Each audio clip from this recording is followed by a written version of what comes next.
So how does this usually go? They'll call or text me and they'll say, "Hey, Anne, how are you doing? How's it going? What's going on with your life? You know, I actually have this question I really want to pick your brain about too. Let me know. Are you still doing legal work?" You know. Hi, everyone, and welcome to My Lawyer Friend.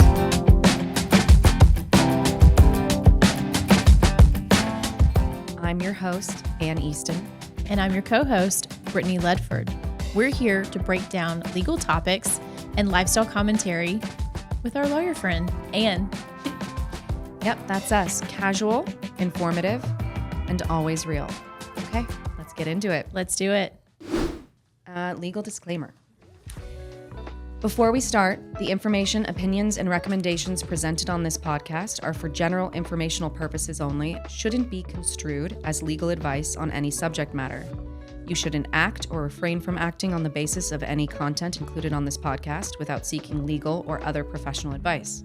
We are simply providing insight into our past professional experiences, and should you need legal advice or other advice, you can certainly contact me or Brittany, or we can connect you with an able-minded attorney or other business professional. Let's get started. Okay, let's do it. I have a burning question. Go for it. What is the weirdest legal question that you've ever received from a friend? Okay, the weirdest. Well, I get a lot of weird questions. Okay. But from a friend, I mean, my clients ask pretty generic questions that I can answer very easily, but friends generally ask me questions about breaking the law. One of them was actually involved in a court case where he was the plaintiff, meaning he was wronged in some way. And he asked me if he had to turn over certain evidence that was exculpatory. And exculpatory evidence is, if for those who don't know or who haven't watched Law and Order, is evidence that tends to prove their innocence. And also it says that basically will lend to, causing a jury to find a reasonable doubt that they've committed the crime. Okay. So that's what he asked me. And I said, or you can ask me what you think I said. I know your ethics, and I would guess that you probably said, yeah, you got to do it. Turn it over. Yeah, pretty much. Yeah.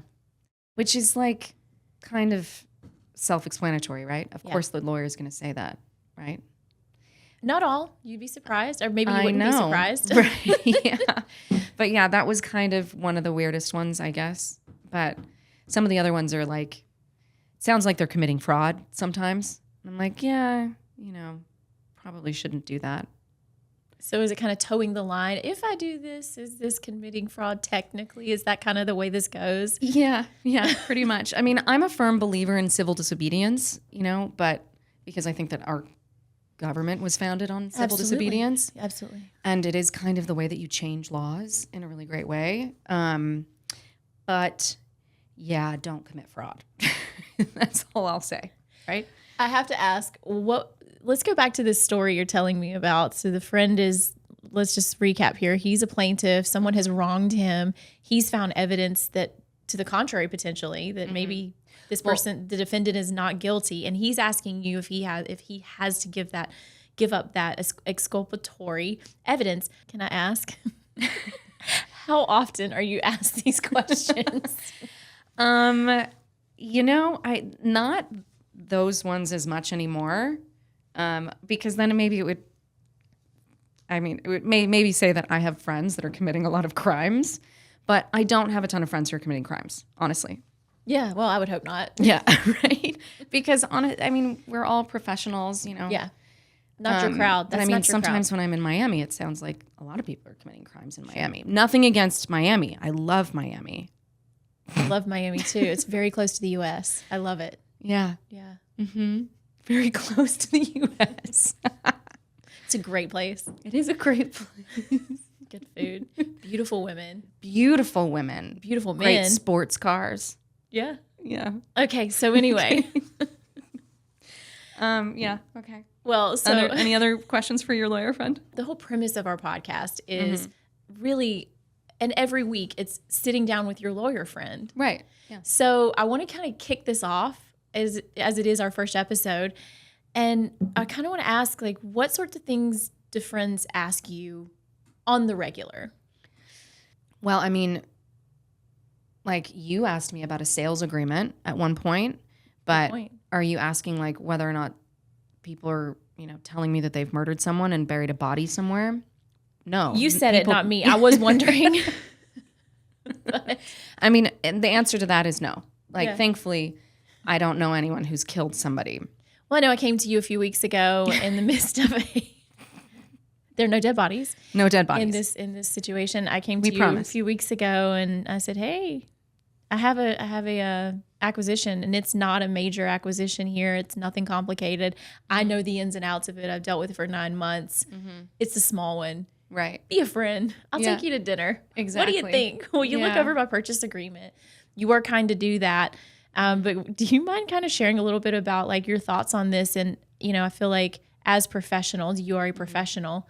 I think doctors get the same thing, right? Do you feel like this is a pretty hot topic? Everyone's calling their lawyer friend. Yeah. It kind of is a hot topic. I mean, there's the reason why we're sitting here is because I constantly would get these phone calls from people that like were kind of acquaintances. Yeah. And they'd be like, oh, I know this girl and she's a lawyer and she works in entertainment, or she worked in corporate law, or knows about mergers and acquisitions.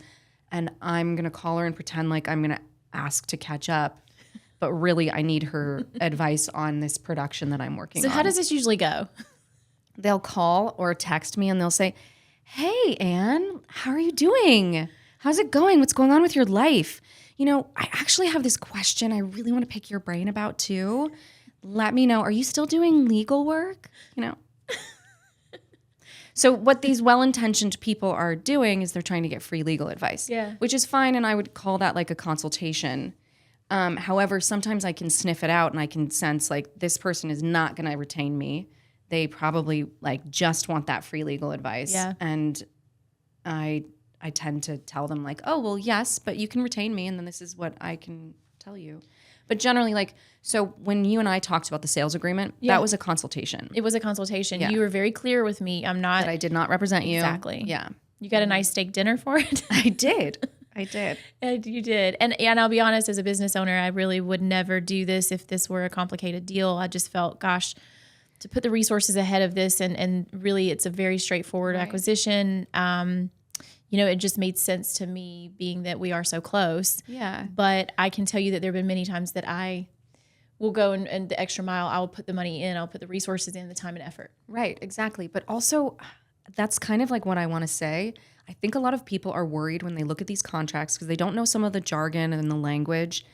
But like, you're all very smart people. You're in businesses and you're about to purchase a business. I actually closed today, man. I did you? I thought it was yesterday, but you closed actually today. The Amazing. official closing. Congratulations. Yeah.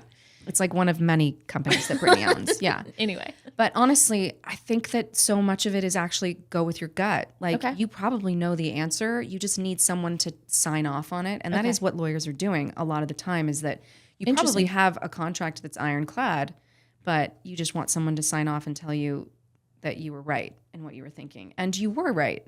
Yeah. And the thing that I think I told you, I was like, you need to look into the fact that like there's some money that may be on the table you might be liable for. Yeah. You gave some really good advice. And I will say it was worth having you comb through that agreement. And, as I said, had it been more complicated, I would have retained you professionally. But you and I both agreed it just wasn't necessary in that deal. Yeah. But I have to ask this next question. You think about all the things that are going on in the world, and a lot of it's criminal that we're aware of because that's what, gets the ratings. But I always wonder, as an attorney, when you do retain someone, speaking of retaining someone, have you ever had a scenario where you retain them and then later you realize it's too late? Yeah. I mean, definitely. Where I retain the attorney or they where they've they retained me. You. Yeah, yes, they retain you. Yeah. So, actually, in my opinion, I mean, if you've already killed someone, it is a little bit too late. But if not, I'm not really going to represent you anyway because I'm not a criminal attorney. Yeah. But if you come to me and you have an issue, I have this like kind of general thing that I feel. Everything is figure outable. And I even have this really cute thing, or this poster that I had in my office that says, or it's a little mouse that's dressed up like a lawyer, and it says everything is figure outable. I love that. Yeah.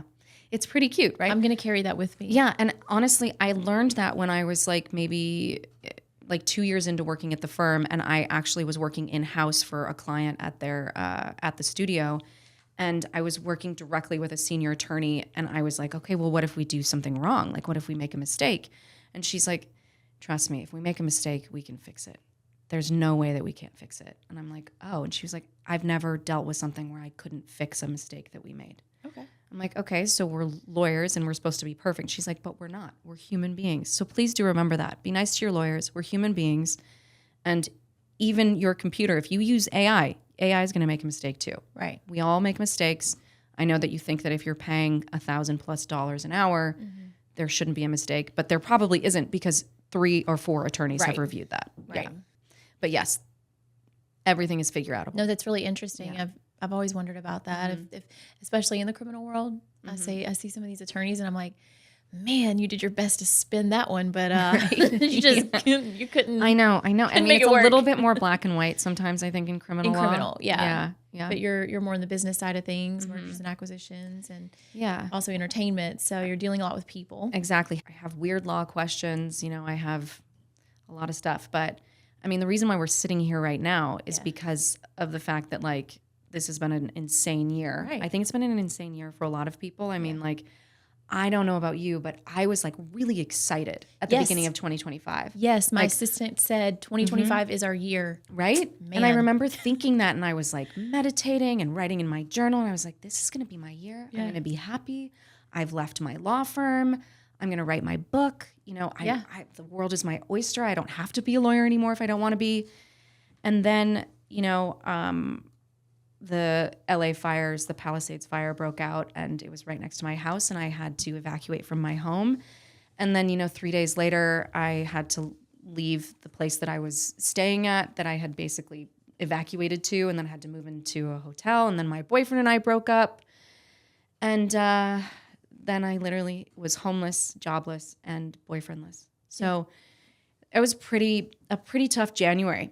Yeah, so it wasn't exactly what I thought it was going to be, but I think the greatest, one of my greatest qualities, which I actually think I put on a dating profile, was that I think I'm quite resilient. Love it. So what I chose to do instead of crawling up into a ball in depression was to go to France and go to an artist residency and try to write my book. And I did that for a couple of weeks, and while I was there, which was like February, I got like 3 or 4 calls from clients that I had represented at the law firm. And they were like, Anne, now that you're not at the firm, can you represent us by yourself? Like, can you start your own law firm? And I was like, oh, shoot, I was like going to not be a lawyer anymore, but sure, I guess so. And then you and I had, you know, and we'll talk about this in a second, but you and I had already talked about the podcast. And I thought that a lot of people would actually really enjoy this and get more out of it than just me trying to be a lawyer marketing for myself, because I don't want to be 1-800 call Anne. Call Anne. No, thank you. Oh my gosh. So many thoughts on that one. Yeah, I'm going to let it go. right? Guys, oh God, I'm going to save that number. I'm going to buy that 800 Brittany. Number. Mind in the gutter. Yeah. I'll let you know when it's live. Right? Oh, dear God. 1-800 call Anne. Yeah. It works. Right. Absolutely. Well, anyway, I mean, so I think that a good like segue is that my life literally like went up in flames, and you know, it told me to go in another direction, and then I veered off on another path, and then it like burned the path behind me, so I couldn't turn back. And that's why we're here today. That is. Right? Yeah. Yeah. You've had a tough one. I sat back and from afar, not too far, friendly afar. Mm-hmm. I watched this go down and was always there if you needed anything. But I realized something, that the women that surround me are strong and determined. And there's nothing that's going to get in the way of a strong, determined woman. And it's so fun. You go through that turmoil and be on the other side of it now. Oh, man, it feels so good. I know. I'm glad to be sitting here with you right now. I know. Same. I feel like I don't even know the woman I was a year ago. Well, I want to talk a little bit about that. I want to talk about why, like, how did we get here? Well, it literally came about because of that sales agreement. So we met, and we met last year. It was a very kismet situation. We were introduced through friends, mutual friends, and In Montana, not even in our own city. Mm-hmm. Happened to both be living very close to each other in LA. And it was love at first sight. Mm-hmm. And so we were set up. We were set as up. friends. Yeah. We were. Mm-hmm. And that's the best setup. I don't like romantic setups. But anyway, that's another topic for another day. Another day. It's funny because we're both professional women, and it's like we met, we loved each other, and then, okay, see you later. Mm-hmm. I think a few months go by. Yeah. And we connected. It actually wasn't that long. I feel like it was. Maybe like 2 months. Okay. Yeah. Maybe so, but that's not normal. No. Normally you meet someone, you're like, let's hang out next week. Yeah, true. But we were busy. We were busy. We're very busy. Yeah. We get together the next time and we're both giddy. Mm-hmm. I'll never forget, we're driving down Westwood Boulevard, and Anne's sitting in her car telling me all these things like, this is where I'm headed in my life, and these are the ideas that I have. And so I'm telling her I work in the medical field with surgeons. Mm-hmm. And then she's saying, people, the story she just said, like, people call me all the time saying, oh, I have this question for you. By the way, how have you been for 5 years? Right. And so we just start kind of riffing on it. And I said, it wasn't fully my idea. It was actually her idea. But I'm like, what about a lawyer friend? Like a situation where you're sitting down with your lawyer friend. This was your idea. But I supported it. And I think I had this little tagline. She's sitting there in a cute T-shirt. It was like a Kiss T-shirt or something. The Rolling Stones. Like a graphic. Rolling Stones. Same thing to me. Sorry, Rolling Stones. Very different. Very, very different. Very different. Yes. She had on a graphic tee and a silk skirt. Mm-hmm. And I said, I want to have a conversation with my lawyer friend in her silk skirt and T-shirt or something like that. It was very cute. And your very like Georgia accent too. In my Georgia accent, yeah. So we had a lot of fun with that. Mm-hmm. But I want to hear your side. I mean, that's kind of like what we were thinking, and we were toying with like different names for this, like, and whether or not it should be my lawyer friend or my lawyer friend in a silk skirt and a T-shirt. Yeah. But also, I was saying that when I came back from Europe, I took you to lunch like almost immediately, and I was Britt, and it was almost me saying I like got into it immediately. Yeah. We ordered glasses of wine, and we were like, okay, I want to get into this and tell you, I think that we should start a podcast, and I think that you should be a co-host, and this is why. Yeah. And I did realize that I wanted it to be more than just about the law, because so many professionals are more than what their profession is. Like, exactly. We just like, I also want to be I am a business owner, and I also potentially want to have different avenues of revenue that don't have to do with the law. Yeah. And I also want creativity in my life. And I think that having somebody like you who's different than me in that sense and who has a different perspective is so valuable. And especially someone in the medical field who also understands a lot of type A people. Like, correct. Right? Correct. Yeah. Yeah. So I guess parlay into my story, huh? Yeah, exactly. It's funny because it's not too, your story is not too different than mine in the sense that I'm in a major transition. I've been in a major transition for a little longer than most people would probably have the tolerance for. Yeah. I've been in a pretty prestigious career for 15 years, working in neurosurgery as a med device rep / distributor / basically selling medical device in brain and spine surgery. Right. You're a badass. And you did that at like the age of 30. I started in my mid-20s, and really my career took off in my 30s. Mm-hmm. And, for she was a homeowner by the time she was 30 years old. I was. Yeah. I was. And here in LA, which is a huge feat. Yeah. I'm so proud of that. Huge feat. Yeah. Yeah. Mm-hmm. And I am now in a place where I want a quality of life that's different. And it's been, I'm not going to lie, it's been about 5 years. It's hard when you reach a certain threshold to you either jump off that ledge and say, well, I'm just going to sink, or you have to hang on to one, you have to kind of like Tarzan, you have to hang on to one rope while you're reaching for that next rope. Right. Yeah. Or you're going to lose it all. And so I've kind of been in that limbo for a while, and I've been very lucky that the universe obviously has provided for me in many ways, many opportunities for me to continue on with aspects of my career, Right. to keep me afloat. But I'm a salesperson, and I'm a salesperson at heart. My family, everyone, if I look back, I think, gosh, we don't know what it means to work for a company. And there's nothing wrong with working for a company. There's so many beautiful things about having that stability, knowing where you stand, knowing what your role is. The day-to-day, is very secure. We're not like that. We're a crazy bunch of goons who literally, we all own our own businesses, and that's how I grew up.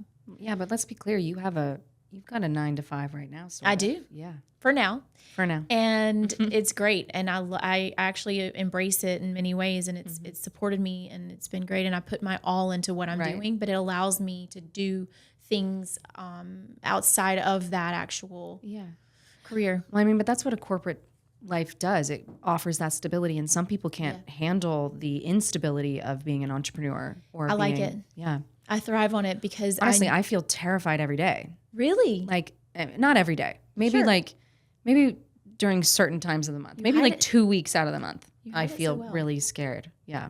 You're really hiding it well. Thank you. Because I didn't think about this. This is a huge transition for you. Totally. I've only had like very stable jobs where I know exactly where my paycheck is coming, and Okay. Well, this is where I do know where it's coming from, and I'm like, cool, great. Okay, now let's go like shake some shit up. Right. Yeah.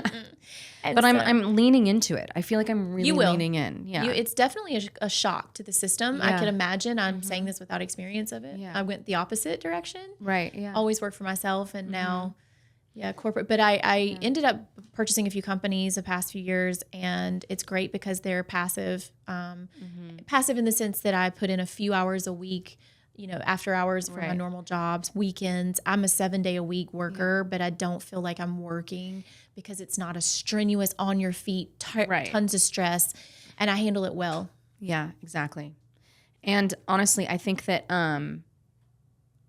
your businesses are actually two very interesting and very dichotomous businesses. I mean, one of them's a wedding venue. Right. It's a gorgeous wedding venue in Georgia, which you told me at one point if I was still with my ex, we could get married there. I'm like, well, we'll find, we'll make it happen. Yeah, maybe.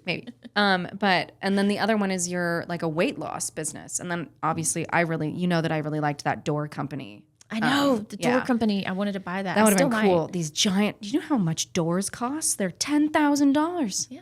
That's a business. Wow. I know. I kicked myself for not going through on that one, and I still might knock on his door one day and say, hello. Can I knock with you? You can. Yeah. Jeez. I want to be a part of that. Gosh. Okay. Well, thanks for sharing your story, Britt. And that was awesome. So we can share a little bit more about ourselves. Okay. Well, the greatest thing is I didn't go to a top law school, and but I can't wait to talk to a Harvard lawyer who thinks he knows more than me. Yeah. Really. I'm very serious because that's what they think, that they know everything. Yeah, glove up. Yeah, I love that. That's fun. Okay, so my name is Anne Easton, and I am a corporate and entertainment attorney. I went to school. I went to undergrad at USC, and I was basically pre-law, but my major was philosophy, politics, and law, and I had a fantastic philosophy professor there. And then I graduated and worked in a large construction company for a couple of years, realized very quickly that I wanted to go to law school. Didn't get the highest score on my LSAT, but figured I would just transfer. So I went to a school called New York Law in New York in downtown. And it was actually founded by the founders of Columbia Law. My name is Brittany Ledford. I grew up on a farm in South Georgia, where I later made my way to the North Georgia mountains and went to college at one of the few remaining all-women's universities in the United States. It's called Brinnell University. I think it might be co-ed by now. It was a great experience for me. I was really good in science. I excelled in science, wanted to be a neuropsychologist, went to graduate school in Atlanta, the Georgia School of Professional Psychology, and finished my master's degree in 2008 at the same time that AIG and Lehman Brothers fell.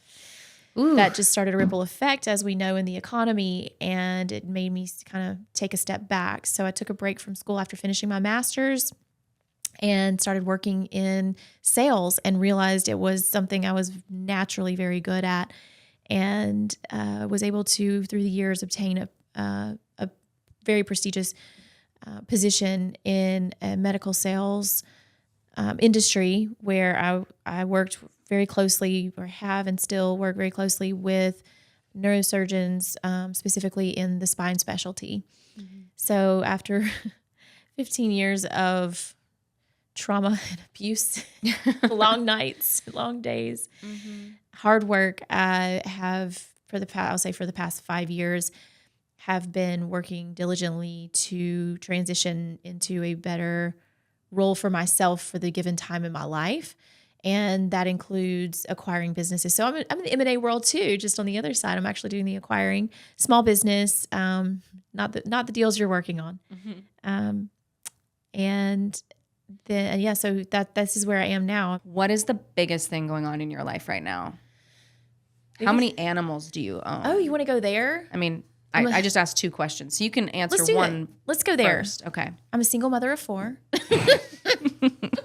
Yeah, she is. I really am. So Anne brings this up because it's the joke of all my friends. I live in Los Angeles in a single family home, and I own 2, not 1, but 2. She has to take a deep breath before she tells us. Yeah. Miniature pigs. And yes, they're miniature. They're 150 pounds. That's miniature. And I own and their names. Tell them. They own me. Names. They own me.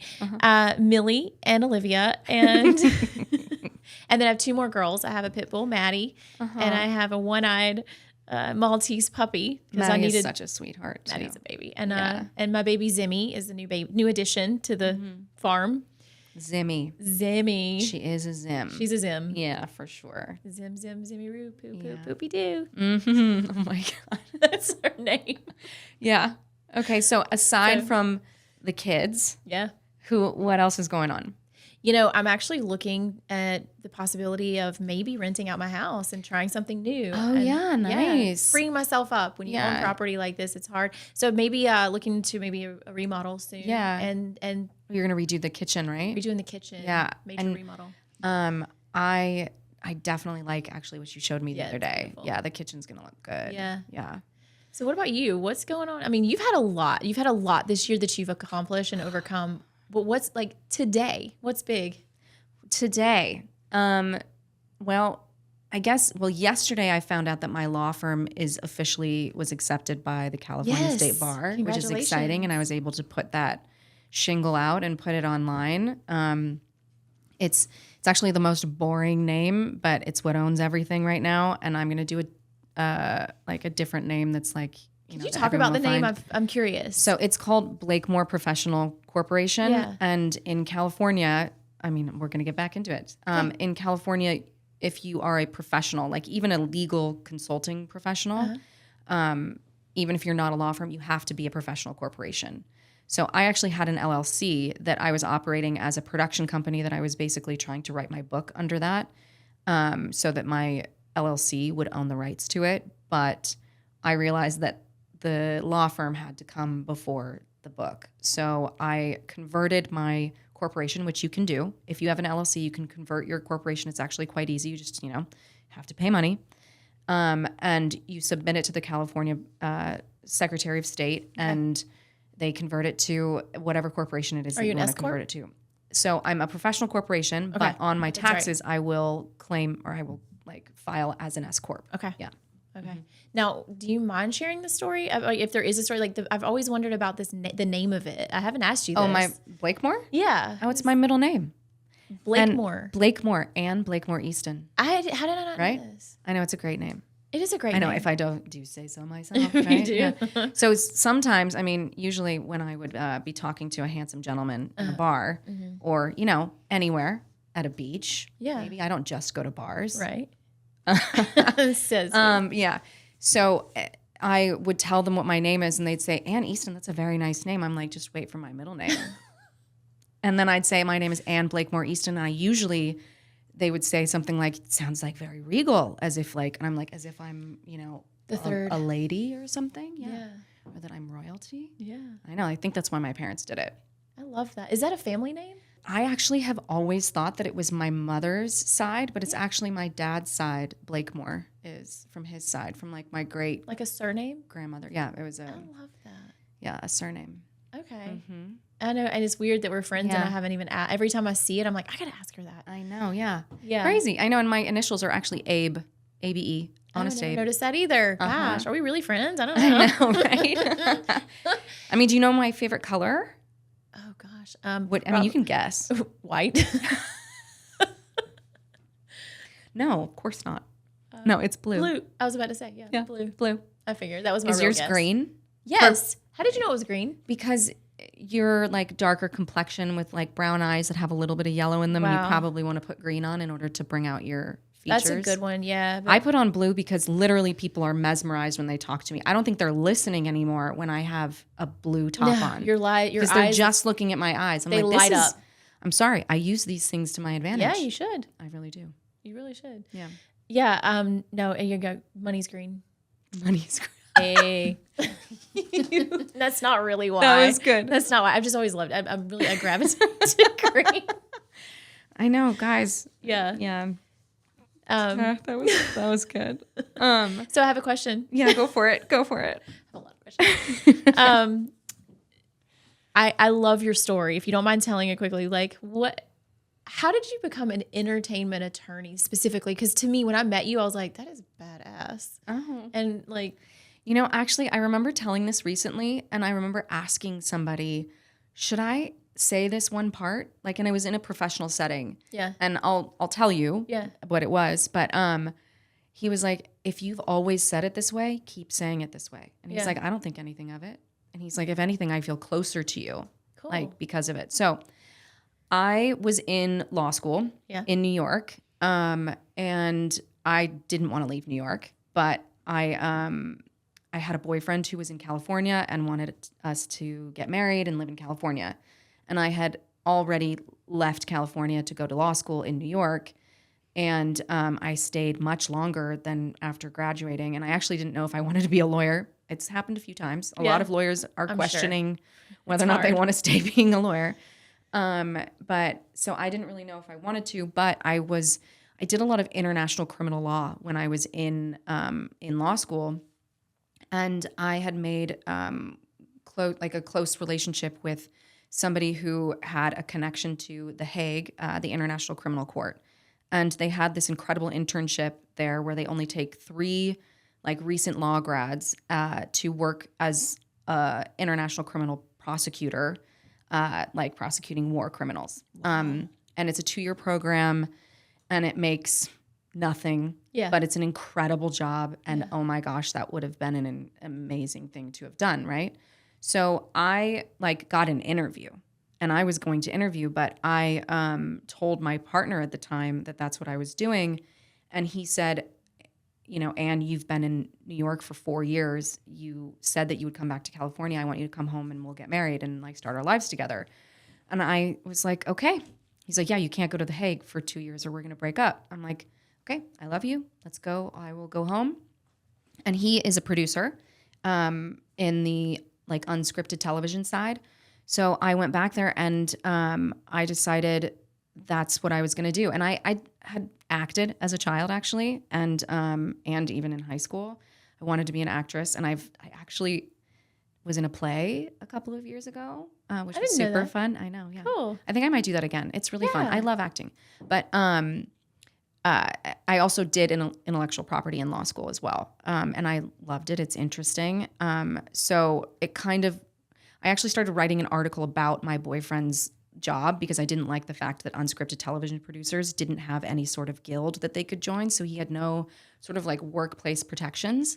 And so I was writing this article about these television producers being actually the people who frame the story and saying that he should actually be able to join the WGA. And that article actually got me in the door of a few studios. And I actually was able to get jobs because of that article that I never finished. I actually never finished that article. Yeah. Because I got the jobs. Yeah. Yeah. Well, hey. And then I got the jobs and then lost the boyfriend. But yeah. So you moved back. got the jobs, Yeah. moved back, and he's like, never mind. Well, no, we just, kidding. I mean, too much had happened. Yeah. And I was like still kind of young. And I'll actually say, be kind to your, like, be more understanding of your doctors and of your lawyers and the fact that maybe they seem like they don't have a soul or they don't know how to like converse with you properly. Something that they've actually found, they've done studies on this. People who are like medical students and lawyers, they actually, because they are so focused on studying and then passing the bar or passing the board exams, they stop maturing in the similar way that someone who starts doing drugs or something becomes a drug addict Or becomes famous. The year that they peak. The year that they peak or the year that you stop maturing in those years, and then you basically start maturing once you get through it and past it. Yeah. So I believe that I was like very stubborn in that relationship and selfish and didn't really understand myself. And it took me getting out of law school and finally passing the bar in order to really grow up. Yeah. Yeah. So makes sense. He'll probably hear this and I'll say, I'm sorry. It's a good story. Right. Yeah. So that's my story. That's how I became an entertainment lawyer. Yeah. That's interesting. Mm-hmm. Yeah. And how did you why did you come to LA? Like, God, we have to go there. Yeah, that's what we're going to do quickly if you can. I know I got super into it. I have a master's degree in clinical psychology. It's the first and the last time we're going to talk about that. Mm-hmm. Which you actually are like very knowledgeable. We talked about narcissists once and she schooled me. I am a what do they call it? We know a lot of narcissists. We know a lot. I mean, gosh, we live in LA. It's the land of them. Yeah. But yeah, so basically I have a master's degree in clinical psychology, wanted to be a neuropsychologist. And I'll say this, let me just cut it short. 2008 hit. I finished my master's before I started my doctorate. Mm-hmm. I really wasn't happy. I can't believe you were going to get a doctorate. Well, yeah, I'd have to. Wow. I wanted to work with TBI patients. So oh my gosh. Traumatic brain injury patients. And I learned, number one, I don't like treating patients. Nothing against people. I love helping people. Mm-hmm. Don't enjoy treating patients. Number two, I don't enjoy being indoors at all times, all day, every day, 5 days a week. Yeah. I'm like climbing the walls. And funny enough, I did a year of clinicals, and in the practice I was working in, I was doing an audit for a family, and they had to provide financial information. I saw 1 month's paycheck. Oh God, I know, right? Or that's this dad, and I said, "What does this guy do?" And they're like, "He's in medical sales." I was like, "What? You can make this much in a month?" I mean, I didn't know anything about money. Yeah, and I still don't. And so it's funny. I wrapped everything up, got my degree, and said, "You know what?" I had a call with my dad. I said, "Dad, I don't think I want to do this. This is just I'm not happy." Yeah. And it turns out I'm a huge empath. Who would have thought? I mean, I have this hard shell. Yeah. You absorb the feelings do. of others. Wow. I was talking to a friend earlier about that she does that. Yes, I'm not suited for it. And I said, let me find myself a little bit. And it turns out secretly I was scheming, how can I do medical device sales? So I was asking the questions and meeting the people and doing the networking and all of that. So anything from sneaking into surgeries to observe to, talking to surgeons to going and knocking on doors. And I got a job in med device. And why is it always the boy? I was dating a guy in California and I had plans to move to Europe. My whole life I've been wanting to move to Europe. Right? Every time I try to move to Europe, a boy gets in the way. Exactly. I mean, I literally have told almost every boyfriend I've had that if I wasn't dating you, I would be in Europe right now. Well, there you go. Yeah. Same. And I was going to move to Europe and I guess do med device there. And I met a guy here in California and we dated for 6 months. And he's like, "Are you going to move here or what?" And I'm like, you know what? If I get a job offer, I'll move there, thinking there's no way these people are going to hire this country bumpkin Southern girl with that accent. Yeah. I mean, but you're kind of different. So like, I guess, and I guess they really needed help. Right? That's kind of the thing. They needed help. And so I got a job. I was like, wow. I interviewed several places, got a job, started working here, did that for 3 years with a bigger group and ended up going out on my own eventually. Just, meaning she had a startup company that she built from the ground Yeah. up. So a distributorship. I had contracts Yeah. with manufacturers. I built my team, and it's funny when you're doing something you're meant to do, Yeah. you thrive. Right. But it doesn't mean we're finding in our generations below, I guess, the baby boomers, that you don't have to stick with it forever. Yeah. And so for that time, I was thriving. I did well. I loved it, and I was happy. Yeah. I don't remember that feeling. I don't remember it. But I have friends and family tell me, you were happy. Yeah. And I hit a wall, and I'm burned out, and I definitely have PTSD. Totally. Don't we all? Being on call for 15 years will do that to you. Calls in the I mean, middle I of the guess night. maybe not everybody does from their work. Probably I not. have like full on PTSD. Yeah. Yeah. Really quickly, I'm going to just side note really quickly. There was a moment when I was like trying to figure out whether or not to leave the law firm, and I'm so sorry that I'm interrupting you, but we're talking about PTSD. Yeah. I had smoked a little bit of weed and had some wine, and I was with my friend. We were like having a vacation to celebrate the fact that she left her job and she was starting a new one. And I think I was going through another, iteration of my breakup with my now ex, very much ex. And in the middle of the night, like after having taken a bath and she was like still awake doing something, in the middle of the night, I had fallen asleep and I woke up and I like looked at her and I said, "Do you think that this is billable?" Like in my Sleep talking. in sleep talking, asking if what I was doing in that moment was billable hours. Yeah. I don't even know what to say to that. I know, right? Like that's trauma. Well, That's similarly, we prep for surgery. That's what we do. And so I would actually wake up in the middle of the night thinking, because you have to arrange these trays with all the instruments and implants, and if you don't have it right, that's a person's life on the table. Yeah. They're not going to die necessarily, but it's not good. Right. You're under anesthesia, everything's sterile. So there's a lot of pressure. And I can't tell you how many nights I would wake up at 2 a.m. and go, "Oh, is the reducer in the tray?"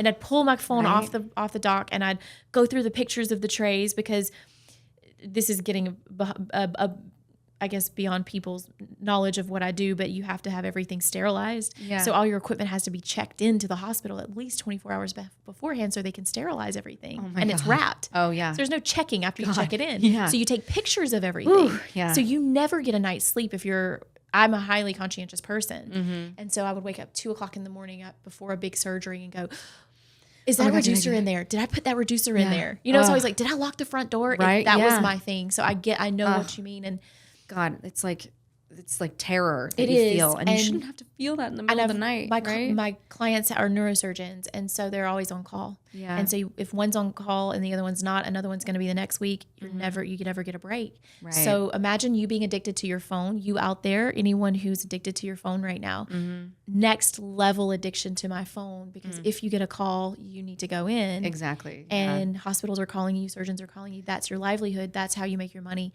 Right. I'm over it. Oh yeah. I know. It's right? not cute anymore. No, it's And not cute. I mean, and that's actually, I think, what's happening. And I think what we're talking about right now is so relatable. Like, I bet everyone has a similar thing where they feel that, right? I'm sure. But like, I think the zeitgeist right now is like hustle culture is like fucking over. It's over. Right? We're done. I mean, I don't think it's happening anymore. And I mean, I think it's so much more commendable when you put up boundaries. And what's so funny, I tell my dad this, and he's like such a boomer. And he's like, the way that all of you are handling business is insane to me. Like, how dare you? Like, of course you should be working until midnight. I'm like, what? And I mean, my dad was this guy who would wake up at like 5 a.m. He'd be at the office at 6:30. And he was at the same company for like 25 plus years, like started at the bottom, moved all the way up to the top. He did. And I mean, and he's like a great guy, but I don't think that was the American dream. And I don't think that's there anymore. I love you, Mr. Jake, but we know. we don't have fax machines. We have AI. I know, but it wasn't even fax. It was like a telegram, or like we don't have rotary telex. Yeah. Yeah, we don't have rotary phones anymore. Yeah. Oh God. We have technology that allows us to, back they didn't really let you think about it. Yeah. And everything That's was part of it. manual. Yeah. Now we have the luxury Right. of, without getting down a rabbit hole, but you think about it, that's why, hustle culture can die. Absolutely. We're learning to be smarter, let other things work for us. And Yeah. thank goodness for that. Be nice to your neurosurgeons, be nice to your attorneys. They work Please. very hard. We really do. They might seem soulless. Yeah, I know, and I've been around them. Yeah. But I feel that we should actually do something fun on every episode. And when we start having guests, which I think we'll have guests, We will. we can ask them this question too. But I just want to ask like a weird question every episode. And I think that we talked about something last night that was like funny. And I want to ask you, Britt, what is the bluntest thing that you've ever said? Is it in? Sorry, Mom and Dad. Woo! Yeah, let's just start Is off this with a bang. podcast PG? No. It's now PG-13. I'm here. It's I think never it's now PG. PG-13. Well, I mean, that can mean many things. Yes. They can mean many things. I don't know where your brain is, but it can mean many Where do you things. think most people's brains will be? Well, what is the what is the bluntest thing you've ever said or asked? Or asked. Well, so I actually had to think about this because I think I've said a lot of things that are very blunt, but I've since becoming an attorney, I think I've become a lot more reserved and I'm calmer in general, and I try not to be so blunt. But I will never forget this because my friend actually said it very quickly. I was like, what's the bluntest thing you think I've ever said? And she told me this. And so when I was in high school or like directly after, there was a friend that I had that had been like lying to her boyfriend that she was at a particular school. And everybody knew that she wasn't there, but she got in the second semester, like totally fine. And it was a fantastic school. But for whatever reason, her poor boyfriend was the only one who didn't know. What's that And he even, so like there's a moment when we were at this party over like Thanksgiving and I'm like 19. And he's saying, yeah, I sent her flowers, but she didn't say anything. Do you think that she didn't get them? And I was like, I don't know.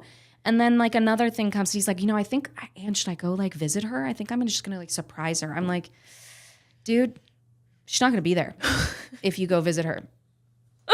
She doesn't go there. You just told it all. You don't go. She doesn't go to school there.